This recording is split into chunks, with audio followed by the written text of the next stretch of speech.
Bonjour Lina. Bonjour Elsa. Écoute, j'ai rencontré un super candidat, je m'apprête à l'embaucher. Comment dois-je formaliser cette relation? Eh bien, pour formaliser cette relation, il faudra établir un contrat, et notamment un contrat de travail. Ce contrat de travail est régi par les lois du travail, les conventions collectives et le code des obligations.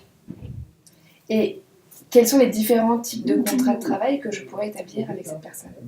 Eh bien, en fonction de l'activité que tu vas proposer à ton collaborateur, il existera 3 types de contrats, notamment le contrat à durée indéterminée, le contrat à durée déterminée ou d'autres types de contrats. Le contrat à durée indéterminée, tu connais le début de la relation, en revanche, tu ne connais pas la fin. Donc ce contrat, à un moment donné, si tu veux y mettre fin, tu devras faire une résiliation et respecter un délai de préavis. En revanche, un contrat à durée déterminée, tu connais le début et tu définis aussi la fin du contrat avec une date. Ce contrat peut être résilié, donc la résiliation de ce contrat prendra effet au moment de la date d'échéance. Et les troisièmes types de contrats sont les contrats, on va dire, occasionnels, où il y a une durée de fin, ou une durée minimale, ou une durée maximale.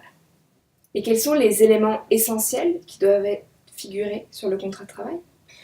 Les éléments qui sont clés dans le contrat, c'est effectivement d'établir qui sont les parties contractantes, le collaborateur et l'employeur, déterminer le début de la relation, déterminer les périodes de préavis, déterminer également quelle va être la rémunération, à savoir aussi s'il y a des frais qui vont être pris en charge ou pas par l'entreprise, et également des assurances sociales.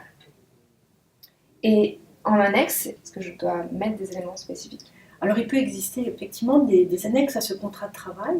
Les premiers éléments sont les avenants au contrat lorsqu'il y a un changement dans la relation de démarrage. Donc, par exemple, un changement de rémunération, l'avenant va valider cette correction, on va dire, par rapport à ce contrat de travail. Ou bien, on va intégrer un règlement d'entreprise dans lequel va être régi différentes autres informations comme comment régir les heures supplémentaires ou d'autres types de particularités de l'entreprise et un règlement de frais le cas échéant.